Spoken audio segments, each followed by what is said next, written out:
I can fix it. It'll take about an hour. And no, before you ask, I won't charge you. The woman standing on the gravel shoulder of Route 7 looked at him the way people look at something they weren't expecting to find beautiful, with a pause that wasn't quite suspicion and wasn't quite relief, but lived somewhere carefully between the two. Her car sat at a defeated angle, hood up, steam having long since finished its drama. She had been standing there for 22 minutes. "You don't even know what's wrong with it yet," she said. "Blown radiator hose," he said, crouching to look underneath without waiting for permission. "I can see it from here. I've got a replacement in the truck. It's a common fit." He looked up. "I was behind you when it went. Saw the smoke." She was 30 years old. Her name was Vivian Ashby, though she did not say so. She was wearing plain clothes, good quality but understated, and carrying a canvas bag, and the specific composure of a woman who has learned to be very difficult to read. She said, "Most people would have driven past." "Most people were probably in a hurry," he said, already moving toward his truck. "I'm not." His name was Reed Callahan. He was 33 years old, and he ran a one-man mobile mechanic operation out of a truck that had 140,000 miles on it and a passenger seat permanently occupied by a spare parts organizer and a thermos. He had been a certified technician for 11 years, good enough once to have a position at a dealership with benefits and predictable hours, which he had left when the service manager started falsifying inspection reports, and Reed had reported it and been quietly let go for his trouble. He had rebuilt slowly and honestly, and the business was his now, entirely, with all the freedom and financial uncertainty that implied. He wasn't struggling exactly, but he was not comfortable, and the hour he spent on Vivian Ashby's radiator hose was an hour he wasn't billing anyone. He didn't calculate it that way. He never did. A person was stranded. He had the part. The math ended there. They talked while he worked. Or rather, she asked questions and he answered them with the easy openness of someone who has nothing to perform. She asked how long he'd been doing this. He said 11 years, and gave the short version of the dealership story without bitterness. She asked if he liked it. He said he liked the honesty of it, that a car either worked or it didn't, and the gap between those two states was something he could close with his hands, which was more than he could say for most problems. She was quiet for a moment after that. Then she said, "What would you do if you had more resources? More backing?" He looked at her from under the hood.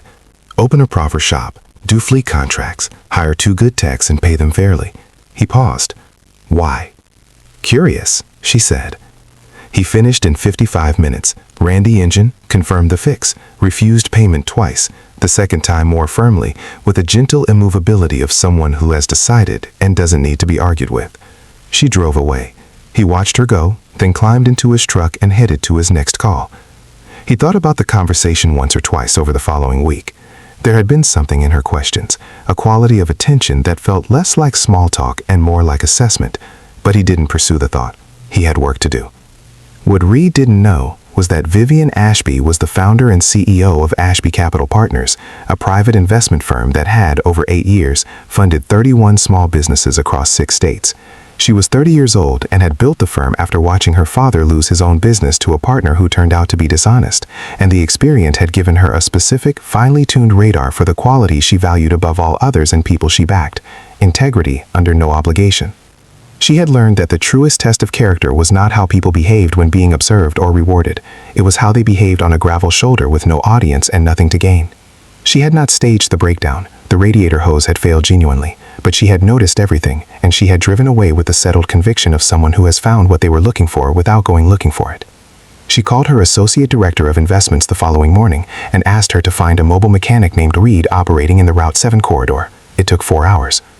She did not call Reed immediately. She reviewed everything first: his business registration, his online reviews, the dealership story confirmed through industry records, his reputation among regular clients. What she found was exactly what she expected: a man of consistent, unglamorous integrity who had been paying the price for it for years. She called on a Thursday afternoon. He answered on the second ring, voice even, probably under a car somewhere. She told him her name. He recognized it. Ashby Capital was known in small business circles. He went quiet for a moment. "The radiator hose," he said. "The radiator hose," she confirmed. "I'd like to talk to you about your shop idea, properly, if you're open to it." A pause that held everything: surprise, caution, the specific weariness of a man who has been burned before by situations that seemed good. "Why?" he said. Because you fixed my car for free when you had a full day of work ahead of you, she said. And when I asked if you wanted more, you described something that served other people as much as it served you. She paused. That's not as common as it should be. He was quiet for a long moment. Then, I need you to know I didn't do it to impress anyone. I know, she said. That's the entire reason I'm calling. They met the following week. The conversation was professional and honest and went 2 hours past its scheduled end because they kept finding more to say. She offered a structured investment, not charity, not a gift, but a properly negotiated partnership with clear terms and mutual accountability, because she had learned that respect looked like structure, and structure looked like taking someone seriously. Reed opened Callahan Auto and Fleet 8 months later. 2 bays, 2 technicians he had known for years and trusted completely, a fleet contract with a regional delivery company that Vivian had connected him with. He paid his people well and kept his books clean, and built the kind of shop he had described on a gravel shoulder to a stranger he'd never expected to see again. On the day of the opening, Vivienne came. She stood in the doorway of the new bay and looked at the space, clean and organized and honest, exactly like the man who ran it. And Reed came over with 2 coffees and handed her one. "You didn't have to come," he said. "I wanted to see it," she said. She looked around the bay, then at him. "Does it look like you imagined?" He was quiet for a moment, taking it in. The benches, the tools, his 2 techs already running a morning diagnostic, the light coming through the new windows. "Better," he said, "because it's real." She smiled. "It was always real. You just needed someone to open the door." Kindness given with no calculation and no audience, on a gravel shoulder in 55 minutes, with a spare part and steady hands. That is the kind of kindness that builds things, not because it expected to, because it was simply true.